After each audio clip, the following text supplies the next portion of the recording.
You can be. But you didn't include me in your 10. Okay.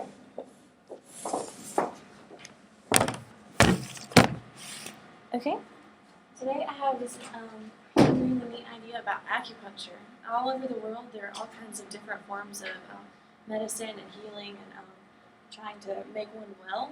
That people do all kinds of different things. They do massages or hot rocks, where they take tons of medication. They eat different things, and they're very, very particular about how they live their lives. But one form that is particularly popular and has grown over the past several years is acupuncture. It actually started in China. It started years and years ago in a completely different dynasty. And they found this out because they could find all these scars on the bodies of emperors that were buried and preserved. It started off in China, and it was with the idea of yin and yang and this thing called qi, which is QI. It's like your internal energy flow. It's supposed to heal everything and make the flow pure and good.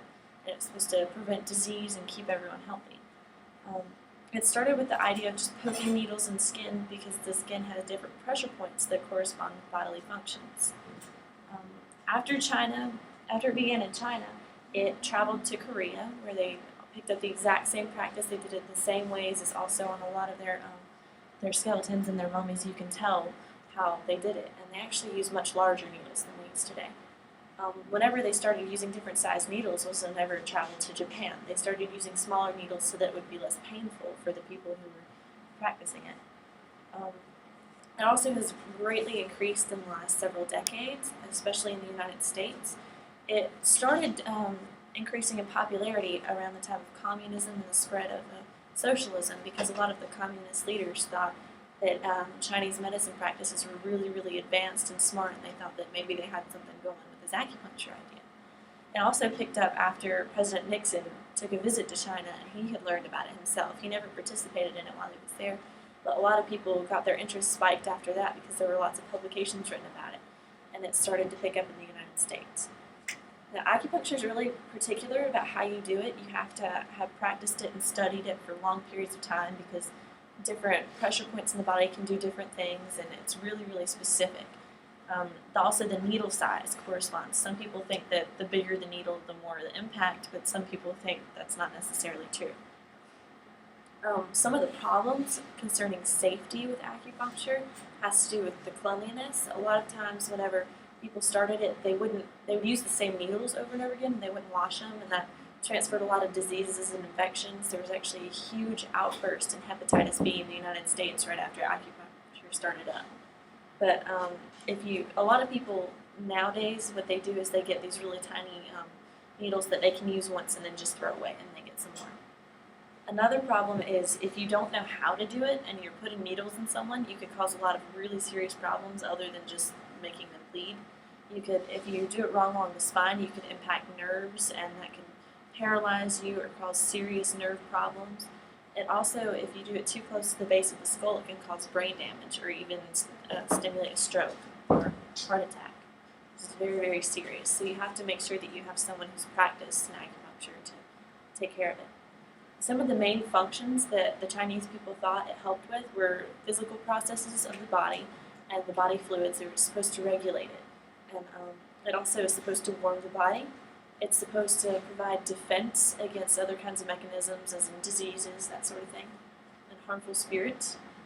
It contains body fluids, they say. It's supposed to make everything go where it's supposed to go without you being excessively sick all the time. So it has a lot to do with just health and wellness. And another thing is it's supposed to, whenever you eat and drink, it's supposed to transfer that energy into the positive energy in your body. So it's a lot of spiritual on the Chinese end of it. And there are different kinds of acupuncture depending on the diagnosis. And whenever you go to get acupuncture, what they'll do is they'll try different tests to figure out what kind you need and where you need it. It'll be like they'll inspect your tongue is a really big thing. I don't really know how that relates, but there's something about your tongue and the size of it and what it looks like that is supposed to have a big impact on where those spaces are on your body.